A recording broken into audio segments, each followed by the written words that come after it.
you making funny faces? I thought you were alone. I was just drinking my juice.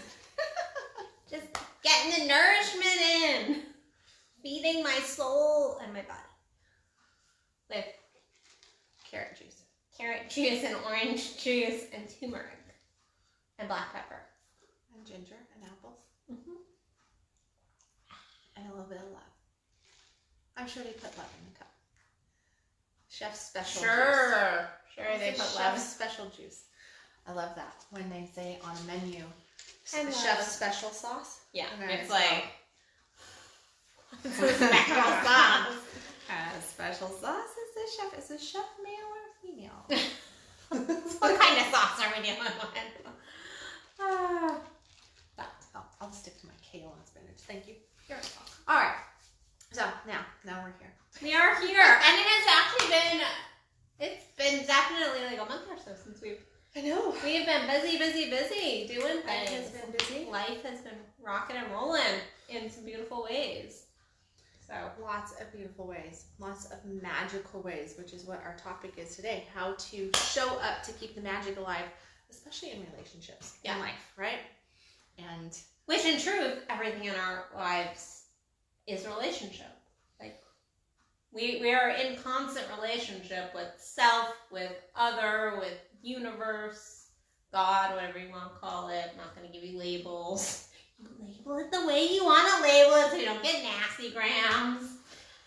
Yeah. No. So I don't know. Well, we were talking about this on our walk this morning, actually, is what happened. We were taking a walk before the sun came up. Mm-hmm. And we were out there, and I was actually vocalizing my frustration over how to lose the magic in relationships, and hence the conversation of today, because it shows up not only, like we see it in our coaching practice, it really comes down to growth, expansion, enthusiasm. And I was, it's not necessarily about even the courting process when we think about relationships in a love relationship or romantic.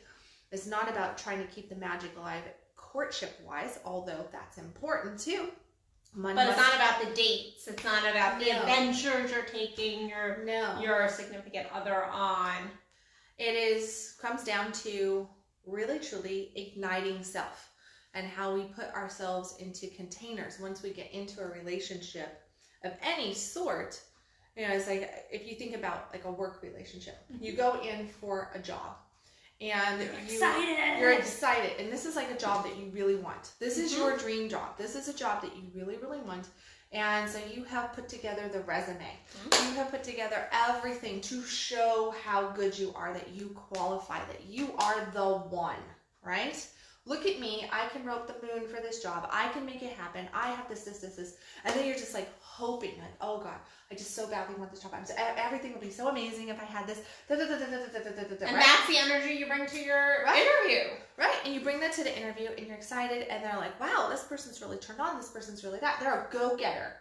And they're focused. They know what they want. They have drive. They're a self-motivated, right? They're all this good characteristics. They're expanding themselves. They're telling me that they're constantly expanding and learning and getting new knowledge about the job position that they're taking. So they get hired because they're a great candidate, and they get hired. Yay. And 6 months, a year goes by, and now you talk to them about the job, and they're like, oh, there's so much drama at my work, and I just don't have the time for this, and I don't have the time. I like it. I love it. I love my job. I love my job. It really is. It really is like I get to really fulfill it's definitely, I love this, but, and so they're not putting in the effort to do the things that they once did. They're no longer doing the self-expanding. They're no longer really focusing on different things, and their energy starts to come down, and the magic gets lost. Mm-hmm. As relationship coaches, I, for one, have seen this, I shouldn't say 100-fold. That sounds kind of bad, personally. But I probably have seen it 100-fold personally. Yeah. In truth. And I see it with my clients. I've seen it in my own relationships. I myself am guilty of it. Yeah. And all relationships, not just romantic. Like, no. Friendships, colleagues, even sometimes like family members too. Mm-hmm. But it is hardcore in our romantic relationship.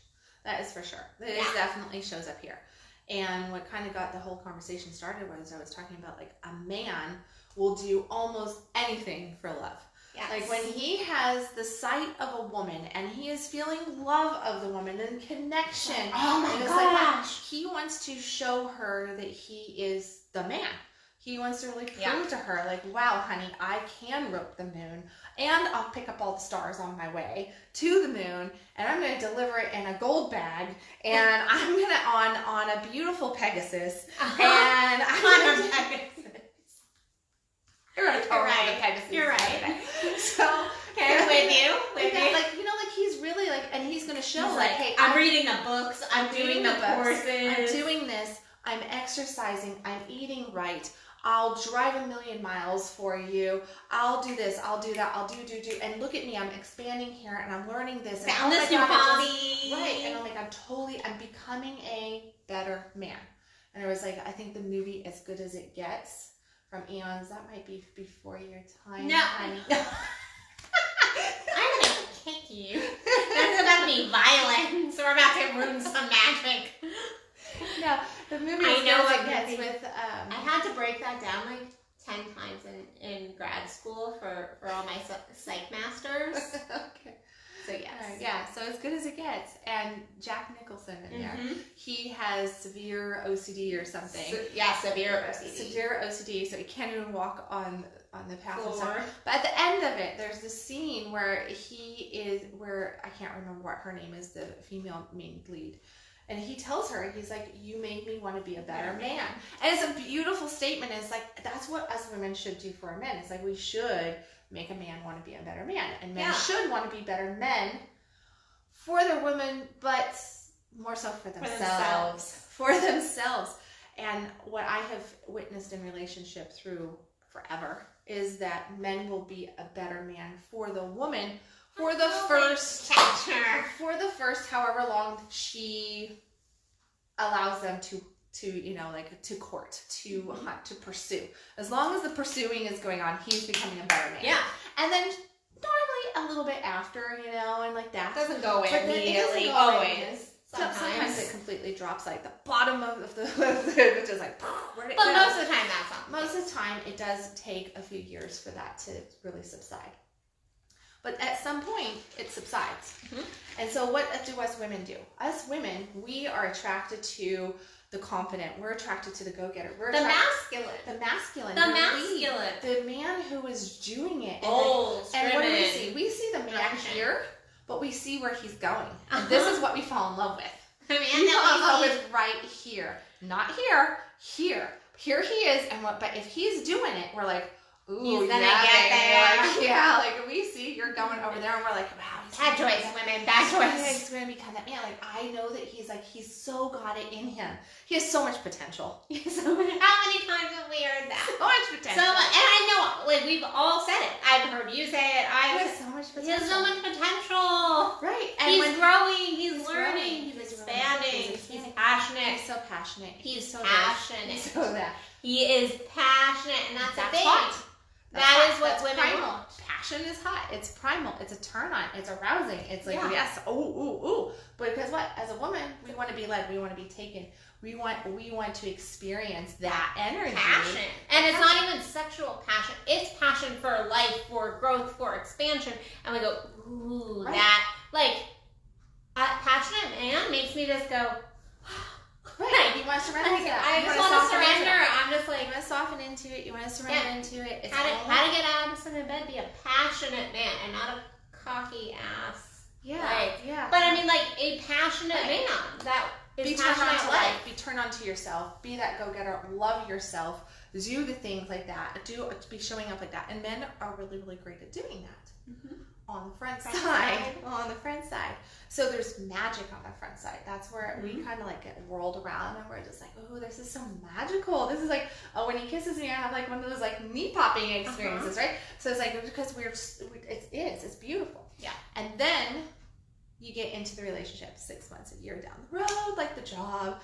And then you're like, he leaves his socks next to the hamper, and he's now eating fast food when he was eating really beautifully. And not just he's not going to the gym anymore. Yeah. Now he's watching whatever.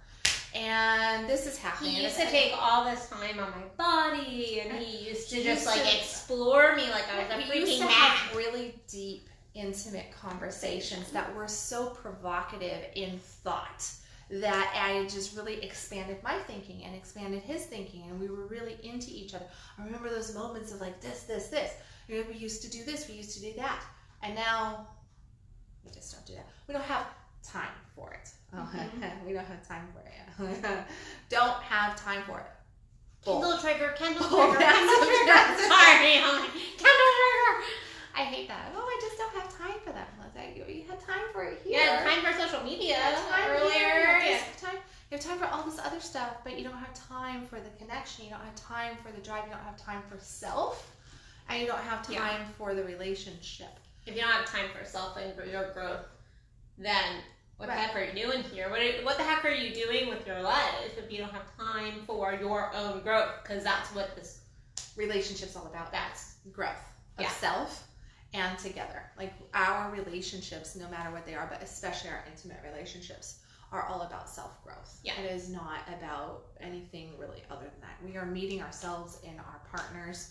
We are meeting, these different aspects of self, whether it's the stuff that we dislike and the stuff that we love. The stuff we love. When we fall in love, it is not that we're falling in love with another human being as much as we are seeing ourselves in a different aspect, and we're falling in love with ourselves. So we're feeling all this lovey-dovey because this person is bringing to us just enough that we are like, wow, I'm opening up and I'm expanding. I'm in love with my expansion, but it is because of this person. This person is allowing me to expand. This person is bringing up this expansion in self that we struggle with on our own. And then we drop it, and then what ends up happening? We start falling out of love with ourselves. We start, having challenges with self. We have body image shit comes back. All this different stuff comes back, and we start to feel lethargic and fatigued and drained, overworked, overwhelmed, anxious, all these different things. And then we go, oh, I don't have time for this. When in truth, if you started a new relationship, you would have time for it. And then some. Yeah. Because everybody who says, I don't have time for it, when the relationship breaks up and then they still go into a new relationship, they go back into suddenly have time. Suddenly they have time. Suddenly you're back at the gym. Suddenly you're reading books. Suddenly you're taking care of yourself. Suddenly all of this stuff. Suddenly you're willing to do all this stuff, and you have no more time. You know what? The same 24 hours is still there. It reminds me of that old Meatloaf song, like, I don't do anything for love, but I won't do that. I won't keep growing. I won't keep expanding. And I know that that's not the end of the song. It's not like, but I won't do that. I won't grow and expand. But it really is. It's that, like, I'll do anything for love, but I won't keep growing and expanding. And you're right on point with, as soon as, I think it's the comfort. As soon as we get comfortable and we're not chasing something, men, especially men. Men are hunters. They are hunters, and they're trying to chase something, and as soon as they capture it, it's just not interesting as much. And I see this with people who are dating too. It's like, oh yeah, I even hear it actually. Sorry guys, I'm throwing you under the bus, but I hear you guys come into my office. You're single men, and you're like, yeah, I had sex with her. Now I'm not interested anymore. I had it. I succeeded in getting what I was after, and I really wanted the sex, and now that I got the sex, I'm just it's just not worth it anymore. Right. So it is the hunt. It is the hunt. And so how can you keep that hunt in your relationship? Because the fact is, if you want a long-term relationship, you're going to get comfortable. You're going to get comfortable. How can you grow for you? Because that's what it is. It's never about really growing. The issue is that you're growing oftentimes for the woman, when you need to be growing for yourself. You need to be expanding for yourself. And yes, there's that hunt. But if you're just a person who's like, no, I'm doing this for me, and yes, it's attractive to her, it's turning her on. I love that. That's beautiful. That's amazing. I can enjoy that. But at the end of the day, that needs to be the core in you. And the same thing goes for us women too. you know, I think men are more hunters, and you see it. I personally see it more drastically. Many years ago, way back when I was married in my 20s. Way back, decades and decades, because you're so old. Many moons ago, when I was married in my 20s, and I was having challenges in my marriage. I did a whole marriage course on I was going to save my marriage, so I went down Single-handedly. Single-handedly, I was going to do this without his help. He didn't have to participate. It was all good. I had it. I was going to do it for both of us. Like, this was my game plan, and I read all these books, and I took courses, and I did all this kind of stuff. I don't remember what thing where I got this from, but I had bought this like really expensive at that time, really expensive for me at that time, whole couples workshop thing. And I read his book for him, and he didn't have the time. Okay. I read his book for him. Yeah, the time, and then I gave him Cliff Notes version. All right. Hey, I'm a Virgo. I get it. Scripted it for him. So, and then of course I read my book, and I did the whole audio back on cassette tapes. This was on cassette tapes. Okay, it was like 12 of them or something, and I listened to all of them. And while I was working, and I was still in middle school. Yeah, and so I did all this work, and I remember on this particular series that what they said that it was about this topic right here, that men during the courting process, while they are the hunters, as long as they are pursuing, they will do all these different things for the woman. And the problem is that men do it for the woman, where when you see a woman make a change, she does it not for the man, but for herself. So the change for women will stick. And you can always tell if a change sticks or not, because when the breakup happens, because if you do it for somebody else, it's inevitable that the real you is going to come out. If you do it for you, then it is then you. Yeah. And so it sticks. So if you're doing it for yourself, it sticks. So they use the example of like eating, you know, like foods that we choose. And I say a lot of times women typically eat better than men. You know, we eat salads, we eat fruit, we drink more water, like that. We don't have as many bad habits as the majority of men have. Women will choose a salad, guys will choose the burger and French fries, right? So like that. And at least we feel like we should have a salad. There's something. Yeah, there's like something. There's some messed up pieces there, but yes. But their point was that women will make these choices not because she's trying to please the man and go, look at how healthy I eat. She's doing it for something dealing with herself. So she will make those conscious decisions. Where a guy will go, all right, I'll go ahead and order vegetables because she wants me to eat vegetables. So I don't want to. It's important to her that I eat vegetables. It's important to her, so I'm going to eat vegetables. Although I'd rather just have the hot wings over here. I'd rather just have the burger. I'd rather just have that. But okay, I'll put vegetables in. Look, I ate 2 celeries. I ate 2 celeries. Yeah. Right. And then the woman's like, that's not vegetables. Huh? Yeah. Like, no, you don't have a concept of vegetables. And guys will say, well, vegetables is what my food eats. Right? So there's that whole thing. But then he's with the woman, and all of a sudden you see the guy doing juicing. Yeah. Like, he's juicing, he's doing smoothies, he's eating a salad. But before he met the woman, he was big ass burger and do it, like that. And then as soon as candy and fries, if they break up, he suddenly isn't ordering broccoli and asparagus in a salad or drinking a juice. He's doing what he does. Coke or whatever. If she made a diet change while in that relationship, probably staying more consistent to that. Yes, she might still have like the guilty pleasures and everything. Yeah. But she's still going to consume. And they use that example, and it stuck with me so much that I went. It's true. I was like, it really is. And what it is that when we do something for somebody else, it doesn't stick, and that happens at some point. It will fall off.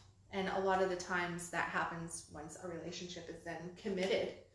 We get married, we move in together, we do these different things. And whoever is making the changes for the other person, it'll get lost. It gets lost. And yeah, we are picking on men here, but I see this with women too. There's plenty of women that go and, they will with women is like, we're going to make ourselves pretty, we're going to make ourselves pretty, we're going to make ourselves pretty, and we're doing all this. We're exercising, we're making sure that our hair is good, our makeup's good, we make sure that we're always in our best dressed clothes. Or they're watching football games all of a sudden, and they're like, as soon as like that breakup happens, they're like, Cowboys what?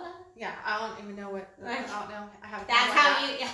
I have cowboy boots. No, but that's like, I see women all the time. They're like, no, I'm trying to get into what he's into, and I'm like, yeah, if you're not into it, don't be into it. You just don't be into it if you're not into it. It's okay for him to have his likes and you to have your likes, and not do everything together. That's actually healthy to have differences. What? I know. It's healthy. There creates mystery. There's magic there. Yeah. That's where desire needs space. Yeah. Desire must have space. Otherwise, and that's what I think the biggest piece of it is that when a person is growing, that there is a desire that's built there, because whoever is witnessing their partner growing and expanding, we see their radiance in that moment, and we love their light. We love seeing somebody turned on and radiant, and we're just like, ooh, but as soon as it gets too close, we can't see the light anymore. We can't see that radiance because now it starts to die out, and so the desire just isn't there anymore. And then how many couples have you seen, or singles? Well, my husband, my wife, my girlfriend, my boyfriend, they just don't desire. They don't care. They don't desire me. They don't care about themselves anymore. At one point, they loved it. They were doing all this, and now they don't. Right. And it all comes down to that right there. Creating space, and that means taking time for self, doing the things that make you feel good, that expansion, that growth process. I see that somebody said something. Going to order my salad now. Haha. Yeah, I think it comes down to really like doing stuff for yourself, because the fact is I have been in relationships where I've watched guys like do things, and it's like, okay, they're like, I'm reading this book, I went and I did that workshop, I went and I did all this stuff. But at some point, you can tell when the energy is no longer behind it. So it's not even just in your actions. It's in the energy and the vibration, that excitement. Yeah. And the fact is, like, yes, like, that's why you need to keep new things coming into your world, because at any point, something is going to lose some of its excitement. So if you've been, studying a new... You can't always be the shiny new thing. No. Sometimes you gotta enjoy your old pair of comfortable tennis shoes. And you just put those tennis shoes on there, like they're so comfy and they're so great. And this is like, I just look forward to my old comfy tennis shoes, that old comfortable pair of jeans that you just know, right? And there's things in relationship that have that same feeling. Yeah. So it's not always about leveling, having almost that adrenaline rush. Yeah. Because then you're getting in. You're just loving the adrenaline, and you're not loving anybody else. You're not loving yourself either. Because if you're constantly having to grow, then you're almost over pushing yourself. No. So yeah, but desire. Not desire. Really, comes really down to that, and that's how you keep the magic.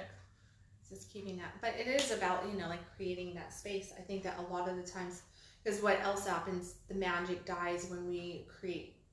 When we really lose the separation of, we are no longer individuals. Mm-hmm. And I know a lot of the times when we get out of relationship, one of the biggest things that I deal with people on, like, that have come out of relationship, is I lost myself in the relationship. I lost myself, but then we have this concept of, I need somebody to complete me. I need somebody to complete me. So I'm not a whole person without another person. I need this other person to complete me. And then, we're now no longer together, and I'm now broken. I lost half myself. And I now don't feel complete. I don't feel happy. And it's like, you're going to be upset if you lose a relationship. Yeah. But does it break you? That goes to show you, was I doing all that stuff for me? Or was I doing it for the relationship, for the other person? Because if you feel worse at the end of it, you should still be able to come out of a relationship going, okay, ow, like I'm hurt, I'm crying, I'm upset, I guess I'm heartbroken. taking a week or a couple weeks. However long you need for that morning process is cool, but are you still in love with yourself? Do you still go, wow, I expanded from that relationship. I learned so much. I grew so much. And still keeping those positive habits there. Yeah. But, yeah. And, yeah, looking at the desire piece, because there's nothing worse than when you have just, like, that constant, and what do? I want more time, more time, more time, more time. And that creates where there's no desire, because there's no desire is like fire. It needs oxygen.